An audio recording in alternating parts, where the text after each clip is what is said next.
What a powerful week. So, first thing, full moon. Second thing, lunar eclipse. And the third thing coming up is the equinox, right? So these are major events in the cosmic skies. And what does this all mean to you, right?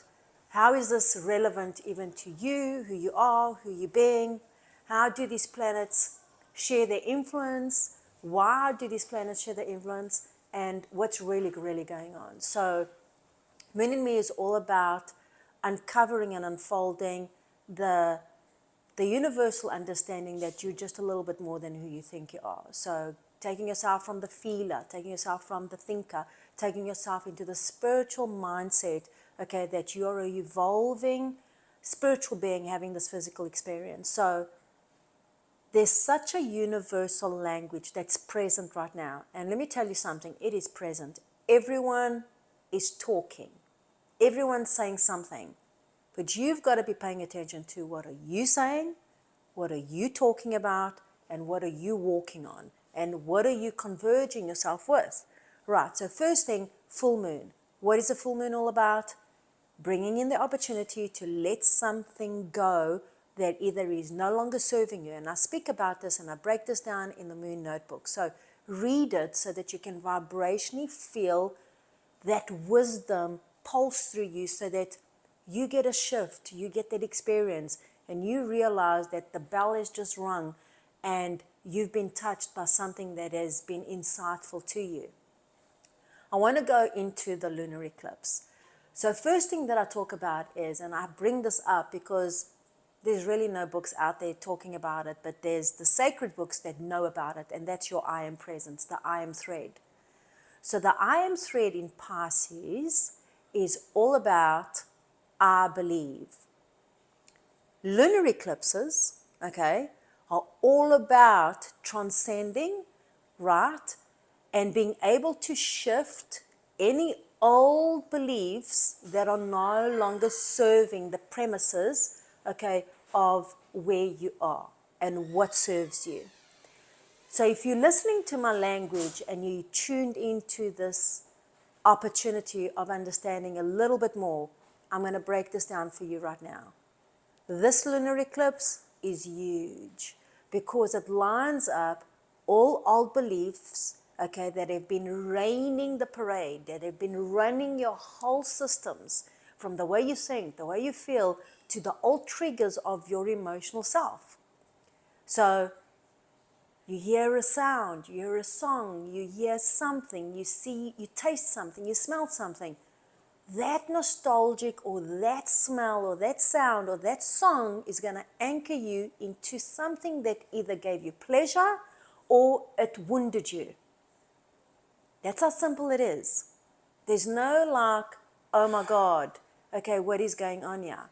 It's literally the science of it. So lunar eclipses are giving you the opportunity right now to sweep away the old stuff that is in the way of you having space to create a new belief for yourself so that you can strengthen your connection.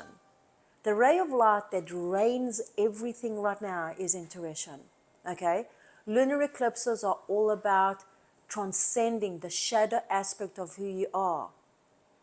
So lunar eclipse just means that there is a shadow that is covering the sun, okay? In this specific full moon that is in Pisces, which the I'm thread is I believe, okay, triggers you right now to question.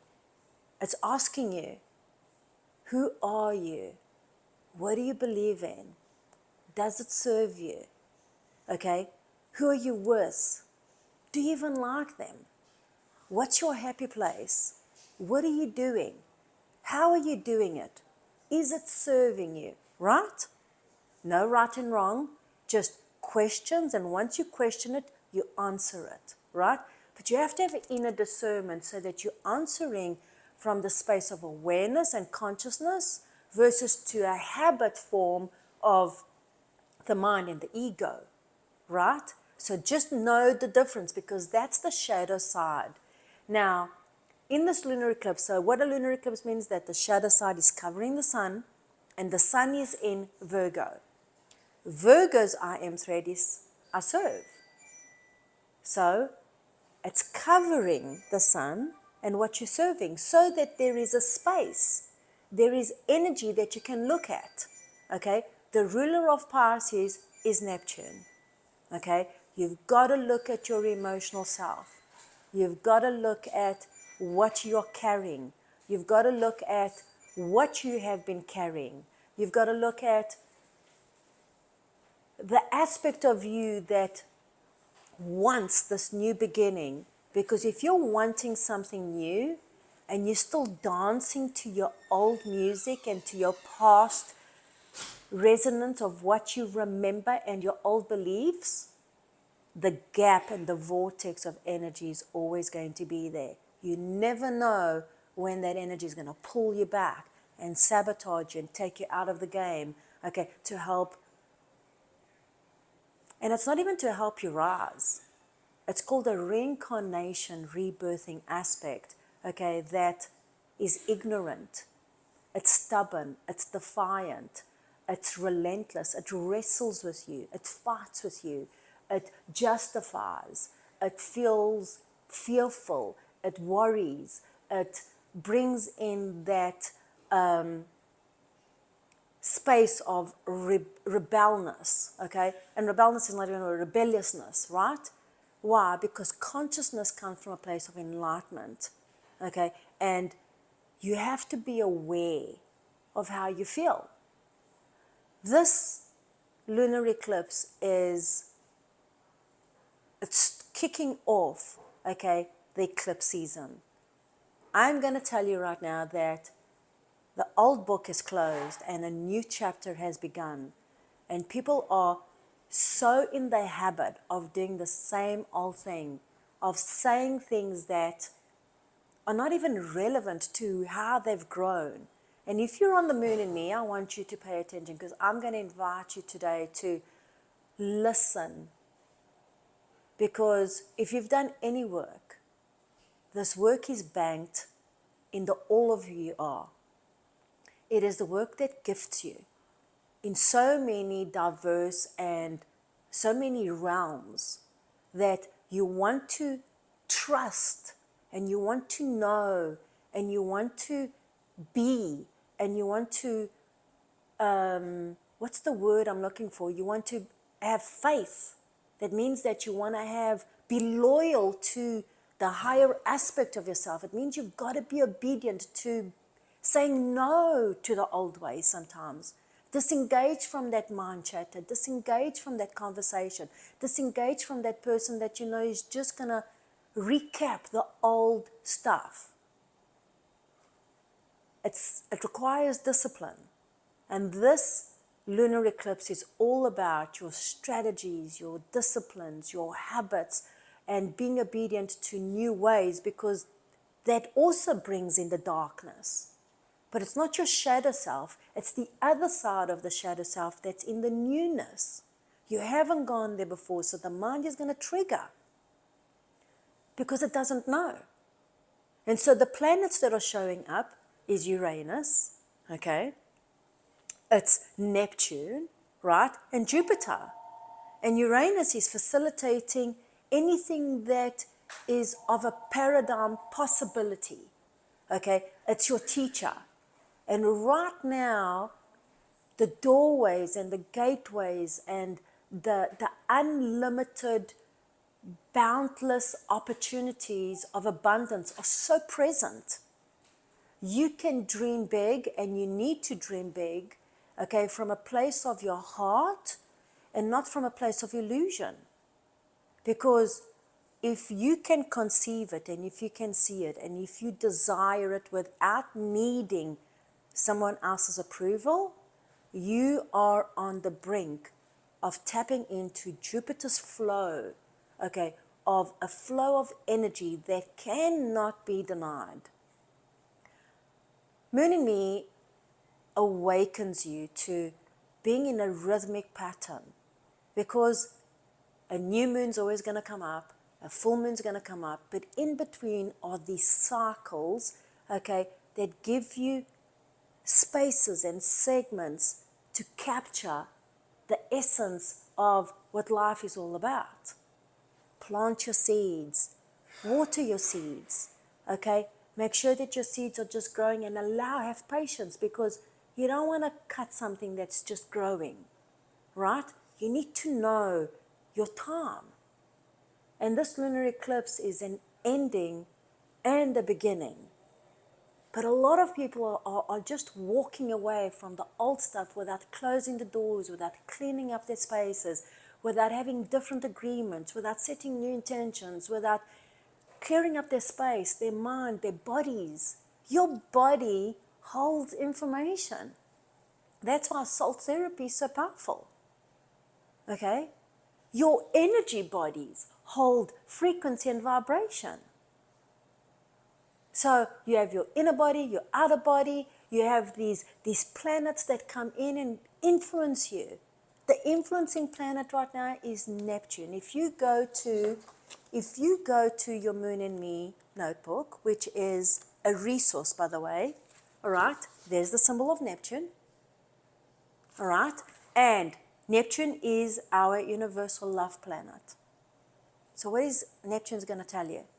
Just on that heading right there, okay, with Pisces, and the ray of light that is imperative for you right now is you understanding, okay, your voice in your head is not your intuition. That is not a ray of light. That is mind chatter.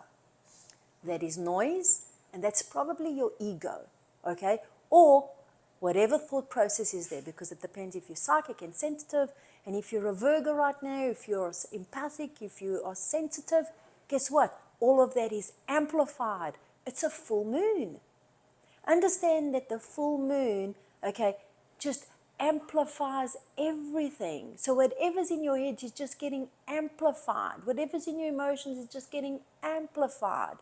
Now, with a full moon and your beliefs in the lunar eclipse in Pisces, okay, with the transcendence of this age that changes everything from your beliefs moving from the Piscean age, means your beliefs have to change into the Aquarian age. And the Aquarian age, if you go to Aquarius, is I universalize. The universe holds the key, okay? But the universe is very, very obedient to the laws of the universe. And love is the greatest sound, the highest vibration, and the only one that has the power, okay, to pull you away from the things that separate you. Pay attention, be aware if you're being in conversations that are separating and dividing and separating couples or people or friendships or places or spaces or anything. Raise your awareness to what you're saying, the words you're using, the vibration that you're sharing. Are those old beliefs? Have you shifted? Have you allowed yourself to shift? Are you listening to the old song and looking at the new one? Then you're convoluting. It's becoming a big mess. And, a buffet of the old and the new is no longer enticing when it comes to beliefs. They have to be separated, because there's no old belief and new belief, okay, that can come in, all right, and give birth to something that you want. Your old belief needs to come into a recognition of letting it go and understanding that experience either served you or didn't serve you. But if you don't have the space, and your drawers are full, and your cupboards are full, and your mind is full, and everything is full, then there is no space for the new. But if you're a warrior, and if you are a person of love in your heart, then be willing to stand very, very, very firm until you get what you want, and don't give up on that. Because there's a way that gets done. And not everybody can do it. Everyone says that they can, but they can't. Because when the mind gets in the way, You see so many people giving up and walking away from the wrong things. Lunar eclipses are bringing up all that old stuff. Don't be intimidated right now by the sounds of the oldness showing up. It's only showing up so that you choose and that you make yourself the priority in discerning, okay, what is serving you and what is not. That's how simple it is. It's not that complicated. It becomes complicated when the end hasn't ended and the beginning is still coming and you're in no man's land. This is not a time for no man's land. This is not a time for you to be in the valley, the ditch, in a stagnation. This is not a time for you to be making hasty decisions without a deeper understanding of your connection, and why you are connected to the beliefs that you have. And who's to say those beliefs are even yours? You might just be in the habit of believing something and you're not even consciously aware that that's a belief that you even want to believe in anymore. Right? So, time to look into the bags, look into your luggage, look into your drawers, go into your home, go into your inner space, that doorway that takes you into your heart. Time to purify those wounds. Time to say goodbye to them, because no open wound, okay, is ever going to heal. I'm going to tell you right now. It takes a lot of a heart-powered, focused, intentional, higher self, of consciousness and awareness for you to overcome that. That's what we're here for. This is why we're human. To feel the sadness, to feel the hurt, to understand the experiences, to move on from our lower emotional selves, to know the difference between a low self and a higher self, and the difference it brings to your life. That's you being the creator of your life. Okay, so now, stay focused. It's a powerful week. It's a very short week because the energy is moving so fast, and if you're not focused, then your arrows are just going everywhere. Okay? Stay focused in your heart. How does it feel? What are you connected to? Know that your past is coming up. Listen to your body. Pay attention to your actions. Most important, be aware of how you are responding or reacting to circumstantial events that are important. They can either open up the door and escalate you, or open up the gateways and flush you right down to where you've just begun. That's how simple that one is. All right? Stay tuned, stay powerful, stay true to you, and learn to use your breath. If that chatter's going on, then breathe in until you interrupt it. Because if you just don't have that muscle, then you better be prepared to be interrupted a lot by what's no longer serving you.